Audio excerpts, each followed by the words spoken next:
우리 함께 사도신경으로 신앙 고백하시겠습니다. 나는 전능하신 아버지 하나님 천지의 창조주를 믿습니다. 나는 그의 유일하신 아들 우리 주 예수 그리스도를 믿습니다. 그는 성령으로 잉태되어 동정녀 마리아에게서 나시고 본디오 빌라도에게 고난을 받아 십자가에 못 박혀 죽으시고 장사된 지 사흘 만에 죽은 자 가운데서 다시 살아나셨으며 하늘에 오르시어 전능하신 아버지 하나님 우편에 앉아 계시다가 거기로부터 살아있는 자와 죽은 자를 심판하러 오십니다. 나는 성령을 믿으며 거룩한 공교회와 성도의 교제와 죄를 용서받는 것과 몸의 부활과 영생을 믿습니다. 아멘. 우리 함께 찬송가 532장 주께로 한 걸음씩 왜 가지 않느냐. 찬송가 532장 우리 함께 찬송하도록 하겠습니다. 532장입니다.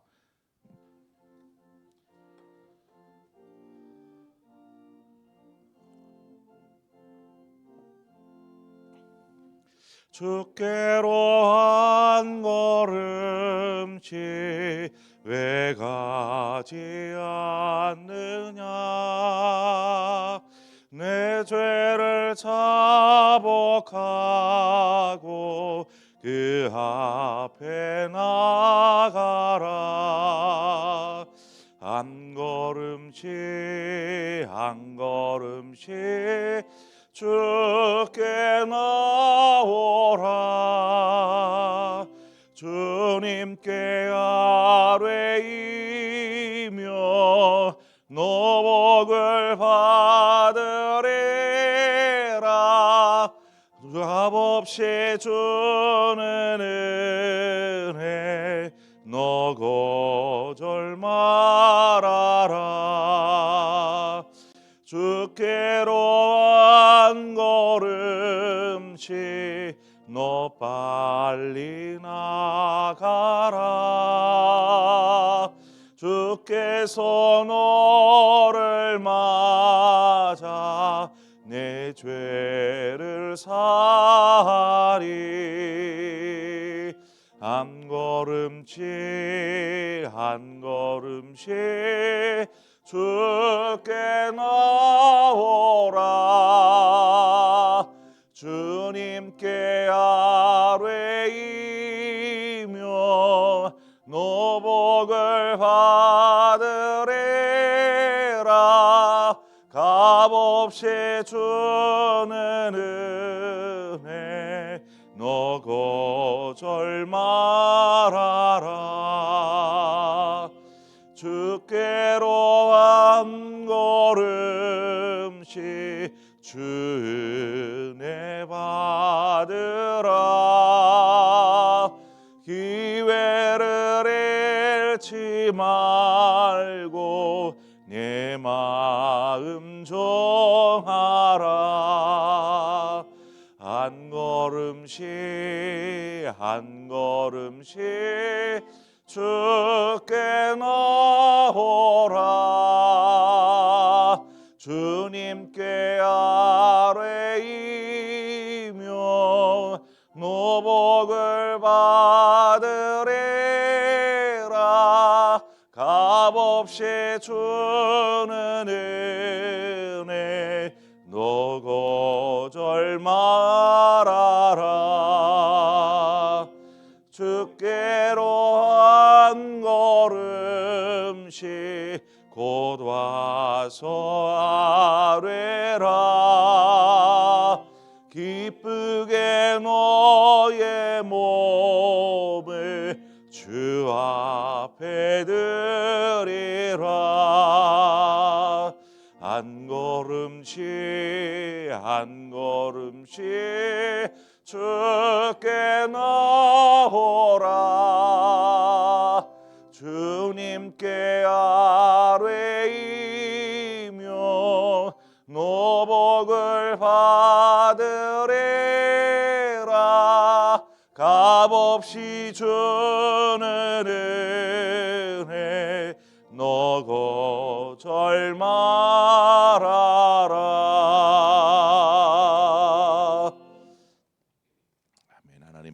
보겠습니다. 열왕기상 15장 25절에서 32절의 말씀입니다. 열왕기상 15장 25절에서 32절의 말씀을 우리 함께 교독하도록 하겠습니다.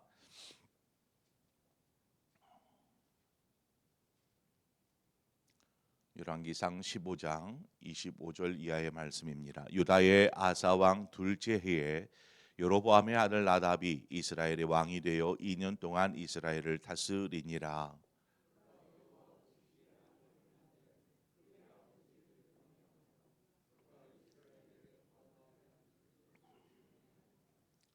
이에 이사갈 족속 아이야의 아들 바하사가 그를 모반하여 블레셋 사람에게 속한 기브돈에서 그를 죽였으니 이는 나답과 온 이스라엘이 기브돈을 에워싸고 있었음이더라.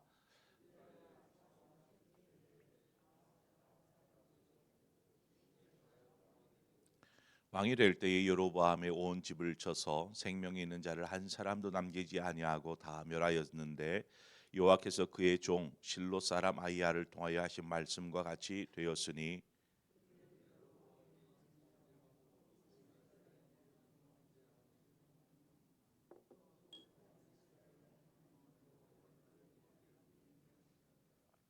나답의 나쁜 사적과 행한 모든 일은 이스라엘 왕 역대 지략에 기록되지 아니하였느냐.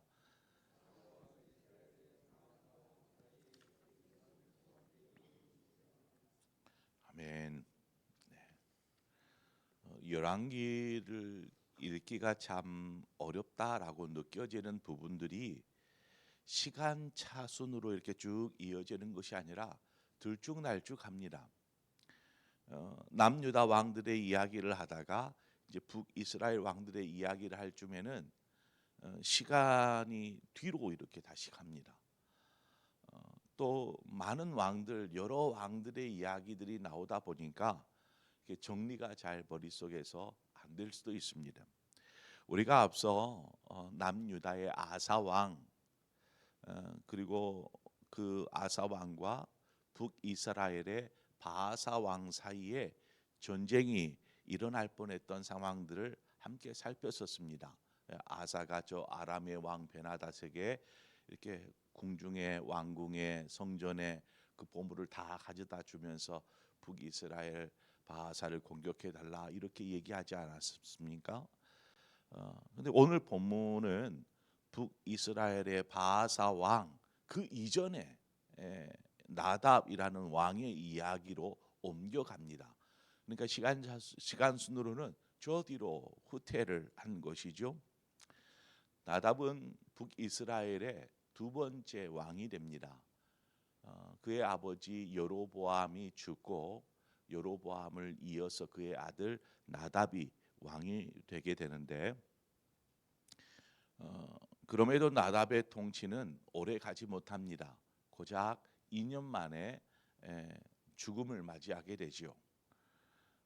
이것은 하나님께서 앞에서 여로보암에게 했던 선지자 아히야를 통해서 말씀하신 여로보암의 집에 하나님께서 심판하시기로 했었던 그 약속이 그대로 이루어진 것을 볼 수 있습니다. 열왕기상 14장 10절에 보면 어떻게 심판을 예고하냐면 그러므로 내가 여로보암의 집에 재앙을 내려 여로보암에게 속한 산에는 이스라엘 가운데 매인자나 노인자나 다 끊어버리되 거름더미를 쓸어버림 같이 여로보암의 집을 맑게 쓸어버릴지니라. 이것이 하나님이 여로보암의 모든 집안에 속한 모든 남자 사람들에 대한 하나님의 심판의 경고의 말씀이었죠. 하나님은 그럼에도 불구하고 이러한 심판을 이야기하면서도 계속해서 여로보암에게 기회를 주십니다. 하나님의 사람을 보내서 또 선지자 아히야를 통해서 이러한 심판에 대해서 경고하면서도 이제 경고를 하는 것은 무슨 말입니까? 야, 너 조심해야 돼. 큰일 나. 하는 이 경고는 돌이키라는 의미인 것이죠. 그러나 경고를 듣고도 전혀 돌이키지 않으므로 하나님의 심판의 경고가 이제 실제 심판이 되어서 일어나게 되는 것입니다. 여로보암도 그렇지만 그의 아들 나답도 역시 마찬가지였습니다. 아버지 여로보암의 모습들을 보지 않았습니까? 그것을 지켜보았을 텐데 나답이 여로보암 아버지처럼 똑같은 길을 걸어가는 것입니다. 왕이 되어서. 26절에 보니까 그가 여호와 보시기에 악을 행하되 그의 아버지의 길로 행하며 그가 이스라엘에게 범하게 한 그 죄 중에 행한지라, 이렇게 이야기합니다. 결국 이제 이 북이스라엘의 나답과 북이스라엘과 블레셋과의 전쟁이 이렇게 일어나게 됩니다. 그래서 전쟁을 위해서 군사를 이끌고 이렇게 나답이 출전하죠. 그래서 블레셋과의 전쟁을 준비하다가 신하인 바하사의 모반으로 죽임을 당합니다. 그리고 그 바하사는 나답뿐만 아니라 여로보암의 집안에 속한 모든 사람을 다 죽입니다. 그래서 29절에 보면 왕이 될 때에 여로보암의 온 집을 쳐서 생명 있는 자를 한 사람도 남기지 아니하고 다 멸하였는데 여호와께서 그 종 실로 사람 아히야를 통하여 하신 말씀과 같이 되었으니, 결국 이 바하사에 의해서 하나님의 말씀 심판이 그대로 여로보암의 가문 집안 가운데 임하게 된 것입니다. 하나님은 어떤 일을 실행하실 때에 그 실행하기에 앞서 미리 말씀하십니다. 말씀하여 주신다라는 것이죠. 그 말은 심판이 경고되었다 할지라도 회개하여 돌이킬 수 있는 기회가 있다라는 것을 우리는 기억해야 합니다. 여로보암이 하나님께 돌아서지 못하였지만 그의 아들 나답이 아버지의 모습을 보았고, 그러므로 자신은 하나님 앞에서 돌이켜 바르게 서야지 하는 마음으로 했다라면 하나님의 심판, 그 심판이 아마 하나님의 마음이 돌아서지 않았을까 싶어요. 나답이 그렇게 하나님 앞에서 행하시는 모습을 볼 때에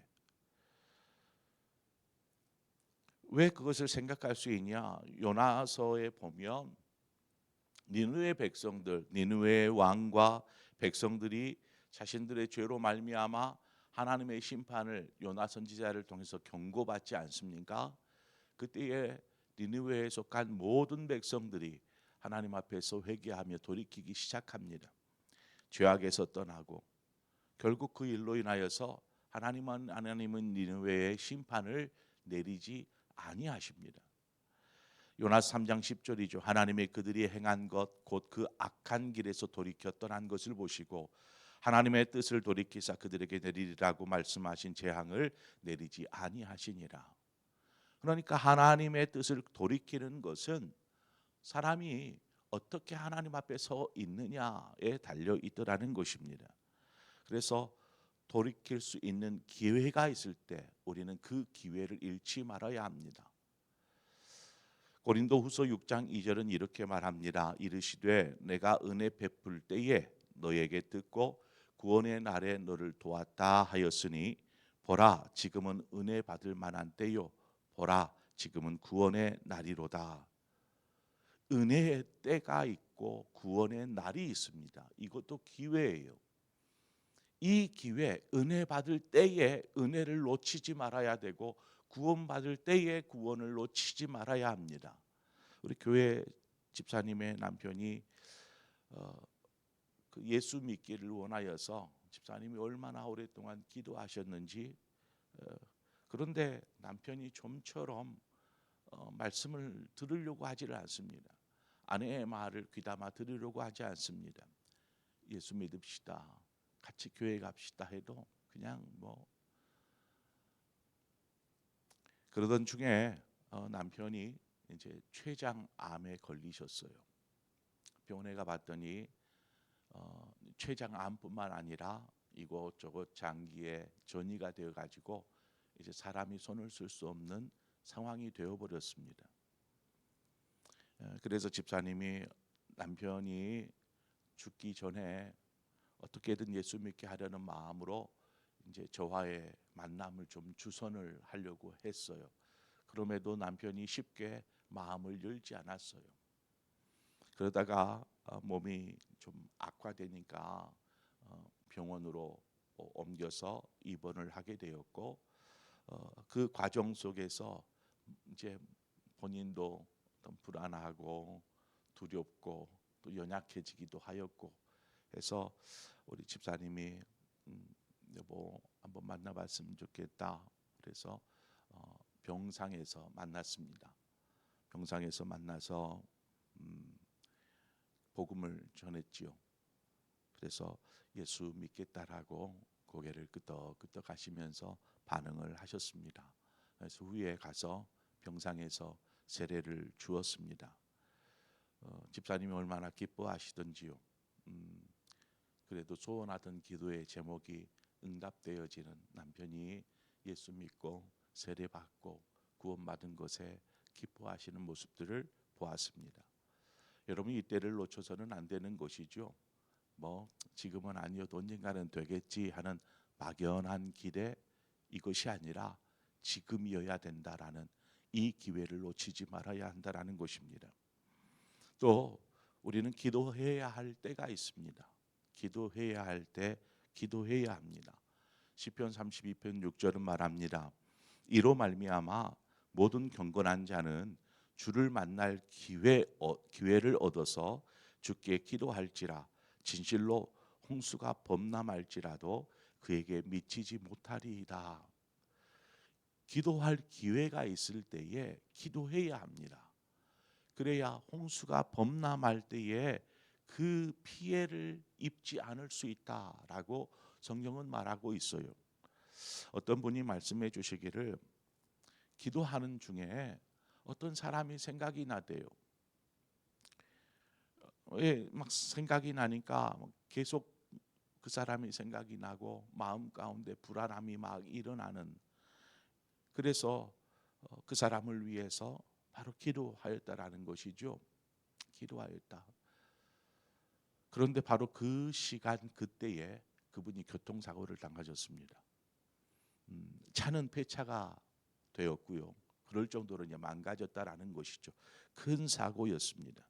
그런데 기적적으로 차에 타고 있었던 이분은 단순 타박상 정도, 차는 완전히 찌그러지고 망가졌는데 이분은 그냥 타박상 정도를, 그냥 그 정도밖에 다치지 않았다라는 이야기를 제가 전해 들었습니다. 만약 그분이 기도할 때를 놓쳤다라면 어떻게 되었을까? 하나님께서 신호를 보내실 때에 그냥 무시하였다라면 어떻게 되었을까 생각해 봅니다. 여러분, 기회는 항상 있지 않지만 우리가 늦었다라고 생각할 때가 바로 기회의 때입니다. 우리는 그 기회를 잃지 말아야 합니다. 기도할 때가 있고 은혜 받을 만한 때가 있고 구원의 날이 있고 회개하여 돌이킬 때가 있더라는 것입니다.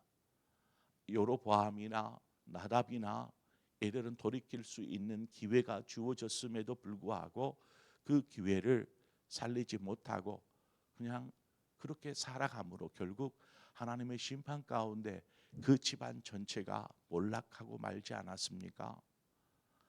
우리가 오늘 말씀을 되새기면서 하나님, 나에게 주어진 기회, 이 기회를 내가 그냥 묵살시키지 않고 이 기회를 통하여서 하나님의 구원을 이루고 하나님께서 베푸실 은혜들을 맛보는 삶을 살게 하여 주옵소서.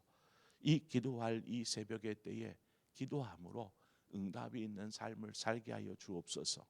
우리가 그런 마음으로 하나님 앞에 기도하고 기회를 잃지 않는, 세월을 아끼는 저와 여러분의 삶이 되어지기를 주님의 이름으로 축원을 드립니다. 우리 함께 기도하겠습니다. 좋으신 하나님 아버지, 모든 일은 만사는 때가 있고 그 때마다 하나님의 뜻이, 하나님의 계획이 이루어져 가는데 하나님은 죄악을 기뻐하지 않으시기에 죄악 가운데 심판을 통해서 징계하시고 징벌하시는 것을 우리는 보게 됩니다. 그러나 하나님의 심판이나 하나님의 징계나 이 모든 것들이 예고 없이 이루어지지 아니하고 경고 없이 이루어지지 아니함을 보게 됩니다. 하나님, 우리가 하나님의 심판의 경고를 들었다라면 돌이켜서 하나님 앞에 엎드리게 하셔서 니느웨의 백성과 같이 하나님의 구원을 맛보는 자 되게 하여 주시옵소서. 하나님께서 은혜 베풀 그때에 은혜를 경험할 수 있는 사람, 하나님께서 구원을 베푸실 그때에 구원을 이루는 하나님의 사람으로 살게 하여 주옵소서. 또 어떨 때에는 기도해야 하는데 하나님 바쁘다라는 이유와 핑계로 기도하지 않았던 우리의 모습들을 보게 됩니다. 하나님, 기도할 때 우린 그 기회를 놓치지 않게 하여 주시옵소서. 그래서 우리의 삶 속에서 일하시는 하나님, 우리의 삶을 통해서 하나님의 놀라운 구원과 은혜를 응답을 맛보는 삶을 사는 우리 상봉의 성도들 되게 하여 주시옵소서. 감사드리며 예수님의 이름으로 기도합니다. 아멘. 오늘 이 시간 우리 함께 기도할 때에 말씀 속에서 하나님이 나에게 뭘 말씀하셨는가 생각하면서 나에게 말씀하신 거구나 라고 생각되면 그 말씀을 붙잡고 여러분 기도하시기를 바랍니다. 더불어서 우리 개인의 신앙, 우리의 영적인 삶, 우리 안에 있는 거룩한 성전은 지금 어떤 모습으로 어떤 모양으로 지어져 가고 있는지 우리 개인의 신앙을 위해서, 삶을 위해서 기도하시고 더불어서 여러분의 가정을 위해서 기도하시기를 바랍니다. 자녀들을 위해서 기도하시고 남편과 아내를 위해서 기도하시고, 그래서 여러분 가정과 가문을 위해서 하나님, 우리의 가정은, 우리의 가문은 하나님의 영광 가운데 구원받은 믿음의 가정 가문 되게 하여 주옵소서. 또 가정에 일어나는 어떤 문제가 있다면 오늘 이 시간 하나님 앞에 기도함으로 나아갈 때에 하나님께서 놀라운 응답으로 임하여 주실 줄 믿습니다. 오늘 이 시간 여러분 자신과 또 가정을 위해서, 가문을 위해서 함께 한 마음으로 기도하시고 또 여러분 각자 기도의 제목을 따라 기도하시다가 자유롭게 돌아가시겠습니다. 함께 기도하겠습니다. 주신 하나님 아버지, 은혜를 감사합니다. 하나님, 이 새벽에 우리를 깨우시고 불러주셔서 하나님 앞에 서게 하신 주님, 하나님